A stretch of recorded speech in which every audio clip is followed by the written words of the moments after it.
Am I the antagonist for ditching my sis-in-law's Xmas party to go to my aunt's after I was called fat by my dad-in-law while pregnant? It's my daughter's 6-month-old first Christmas. My husband Frank and I were invited 2 months ago to his sister Kate's house for Christmas Eve. My brother-in-law Paul told us Christmas Eve is at our house. We're not going anywhere. Everyone has to come to us. Even though we had other family events to coordinate with during the holidays, we accepted the invitation since it was announced months in advance. We thought we could have Christmas Day dinner with my parents to make it fair. Last week, my aunt invited our entire extended family to her place for a huge Christmas Eve dinner. It was hard for me to decline, but I felt committed to going to Kate's place and didn't want to back out. Finally, Frank and I discussed it again and decided to cancel our plans with his sister, choosing to go to my aunt's instead. We suggested making a dinner plan on a different night with Frank's family to celebrate Christmas. Here is why we decided to change our plans.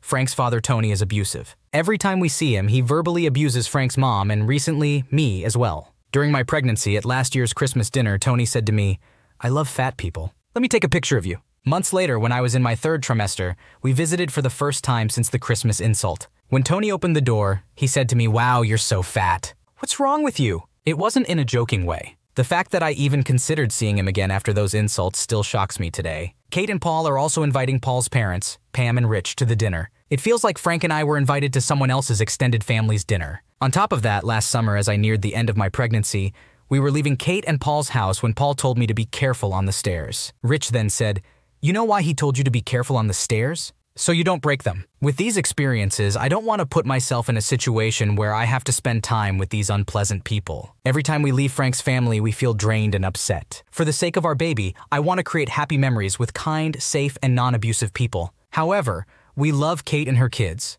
who will be disappointed that we won't be able to attend. It has been 6 years since I joined my family's big Christmas Eve celebration due to COVID-19 and always accommodating Frank's family. My aunts, uncles, and cousins are all fun and caring individuals who love to laugh. It's always a joyous and warm gathering, like something out of a movie, except it's real life and it's my family. My cousin will be visiting from out of town, and my parents are moving to a different province soon, so this Christmas may be the last time we'll be this close. I do feel guilty, but I also believe that Frank and I have been accommodating everyone else for so many years for the wrong reasons. We never ask ourselves, what do we actually want? Now that we have a baby, I believe it's time for us to prioritize our own wants and needs for once. So am I being unreasonable? Should I feel guilty?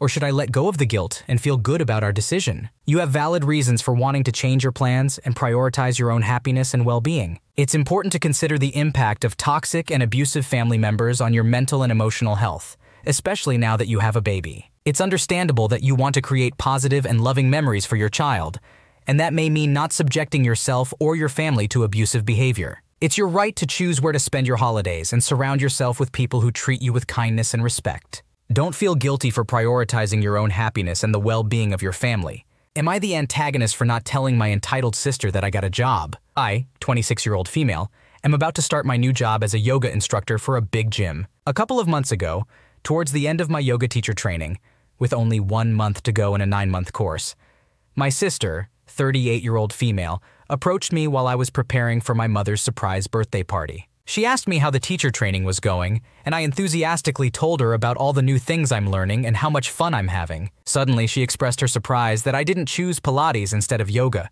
because she thinks yoga doesn't align with our spiritual beliefs. I was taken aback by her opinion since I never asked for it, and I haven't asked her for any financial help to pay for the training, which is quite expensive. I simply explained that through yoga, I've gained knowledge about my nervous system and how to regulate it. Before she could argue further, thankfully my phone rang and I was saved from the conversation. If this was an isolated incident, it wouldn't bother me much. However, my sister has a long-standing history of trying to impose her beliefs on the rest of us. After that incident, I first told my parents about my job offer. My dad was extremely excited, but my mom asked me when I planned to inform my sister. I shared the situation involving the Pilates comment with her. While my mom agreed that my sister was wrong, she encouraged me to be the bigger person and share the exciting news with her. I decided not to follow her advice. Yesterday, my sister approached me and said, "I heard you got a new job." I responded with a simple, "Yes, I did." She proceeded to express how hurt she and her husband were that I hadn't shared the news with them. I replied, "I didn't want you to rain sanctimony and doubt on my happy moment." Confused, she asked me to explain further. So I referred to the incident I had previously discussed with my mom. I told her that her advice was unhelpful and only aimed at making me feel guilty and uncertain about my choices. She claimed, "I'm your sister, and it's my duty to guide and advise you when I think you're going down the wrong path." I firmly expressed that I hadn't asked for her unsolicited advice, and she wasn't my parent, pastor, or someone whose opinions I truly value. Therefore, I asked her to keep her negative opinions to herself. She insisted that it's her right to voice her opinions and set boundaries regarding what she believes is right and wrong. I made it clear that while she's entitled to her opinions and lifestyle choices, she has no right to dictate how I should live my life. Angry, she walked away and left shortly after. Now my mom thinks I acted like an asshole because she believes I overreacted and accuses me of being vindictive and punitive. She agrees that my sister was initially wrong, but she thinks I'm being too sensitive and blowing it out of proportion. Am I the asshole? Your sister was out of line for imposing her beliefs on you and trying to make you feel guilty about your career choice. You have every right to be excited about your new job and share the news with whomever you choose. It's clear that your sister has a history of imposing her beliefs on others,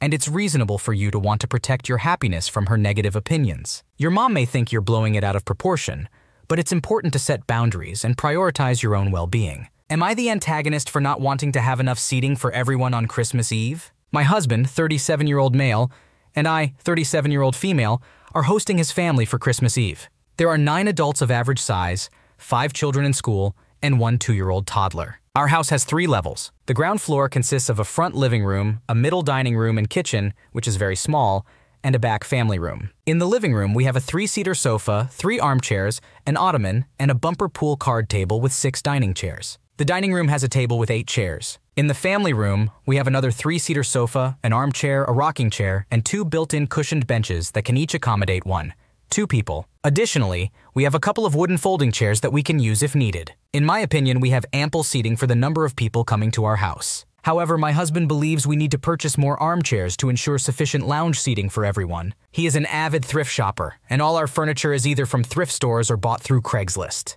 In the past, my husband would rent a U-Haul to bring home larger furniture items like couches. On such occasions, he would often unexpectedly get some extra pieces of furniture not discussed prior, either because the Craigslist seller had more available or because he found something interesting at a thrift store. Recently, he has been sending me pictures of chairs while he is out and asking if he should buy them. I have been declining every chair because I don't believe we have enough space for more armchairs. Although he thinks we could squeeze a couple more into the living room, doing so might block the doorway between the living and dining rooms. Our disagreement escalated today when I vetoed another armchair, and he accused me of being inhospitable to his family by not providing enough seating. I reminded him of all the seating we already have, and mentioned that when we gather at his relatives' houses, we don't always have enough seating for everyone in the lounge rooms either. He argued that Christmas celebrations are different because we all come together to watch the kids open presents. However, during previous Christmas Eve gatherings at his mom's place, people would sit on the floor or on the arms of the couch while watching the kids open presents. He believes I'm being unreasonable because he can obtain 3 more armchairs for around $50 total, which we could store in the attic after Christmas to avoid taking up space throughout the year. I am not fond of the idea. This is where I might be in the wrong. He drives a coupe and I drive a small SUV. Occasionally, he uses my SUV for errands, such as picking up lumber from the hardware store. I informed him that he cannot use my vehicle until after Christmas, because I don't trust him to return without a new chair. Now he is not speaking to me. Am I the asshole? You are not being unreasonable in your stance on not wanting to purchase more armchairs. You have already listed all the available seating options in your house, and it seems to be sufficient for the number of people you will be hosting. Your husband's idea of adding more armchairs may lead to overcrowding and blocking of the doorway, which is not practical. Furthermore, your husband's argument that you are being inhospitable by not having enough seating for his family is unfair. As you mentioned, when you gather at his relatives' houses, there is not enough seating for everyone, and people make do with what's available. This is the norm for many gatherings, and your husband's expectation of ample lounge seating for everyone may be unrealistic. Your decision to not allow your husband to drive your SUV until after Christmas, to prevent him from bringing more chairs, is a valid boundary to set. You have expressed your disagreement with purchasing more furniture, and your husband's behavior of bringing home extra items without consultation is not respectful to your opinions. Overall, it appears that you are being reasonable in your standpoint, and your husband should respect your decision instead of accusing you of being inhospitable. Would I be the antagonist if I pretended to be sick to dodge my stepbrother's wedding? So for context, I'm typing this about a week before my stepbrother's wedding. I've never had a great relationship with my stepbrother. In fact, we've honestly hated each other ever since our parents got married. My entire life, I've essentially been my stepbrother's emotional punching bag, while my stepmother made it worse by always taking his side and demonizing me if I ever talked back to him or, God forbid, went to my dad for help instead. I could rant for hours about things I've dealt with thanks to him and my stepmother, but I'm trying to stay within the character limit. I will say, though, that it got so bad at times that I overheard my stepbrother arguing with my stepmother multiple times when they thought I couldn't hear them, trying to convince her to throw me out of the house when we were teens because he couldn't stand me. I'm convinced she probably would have if it wasn't for my dad. Despite all this, though, I've mostly grit my teeth and dealt with it all for the sake of peace. Cut to today. We're both adults, and my relationship with my stepbrother has mellowed out from outright hatred to quiet tolerance ever since he moved out. A few years ago, he met someone nice and ended up getting engaged to her. Surprisingly, he asked me to be one of his groomsmen, and while I didn't really want to accept, I did anyways because I knew there'd be fallout if I didn't. To some extent, I even wondered if this was maybe his way of saying sorry for how he used to be, though he's never apologized directly for anything. We're close to the wedding day now, and due to certain events, I've been stewing on all that old resentment again. I've never gotten an apology from my stepbrother, and the more I think about the wedding, the more frustrated I get thinking about it all. I've kept my mouth shut and tolerated whatever abuse came my way for years. Now, years later, I have to pretend we're chummy and be this man's groomsman for his wedding, as if he and my stepmother didn't make me feel like an unwanted outsider in my own family for years. I'm honestly debating whether or not to pretend I'm sick on the day of the wedding. I just don't want to be there for someone I honestly don't like. But then I wonder if I'm being petty for blaming him for stuff in the past and not giving him credit for mellowing out in the years since.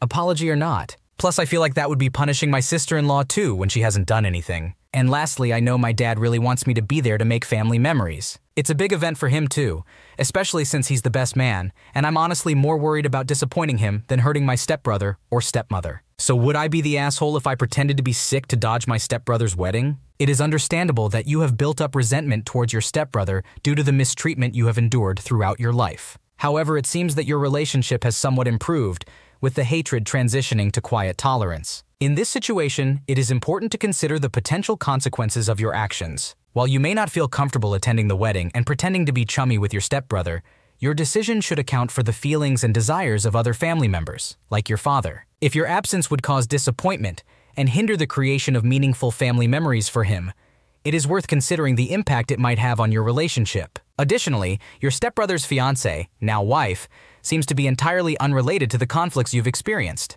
Punishing her by not attending the wedding may be unfair, as she has not contributed to the negative dynamics of the past. It is essential to acknowledge her as an innocent party in this situation. Ultimately, whether you attend the wedding or not is a personal decision that you have to make. However, it is worth contemplating the long-term implications of your actions and the potential effects they may have on your family relationships.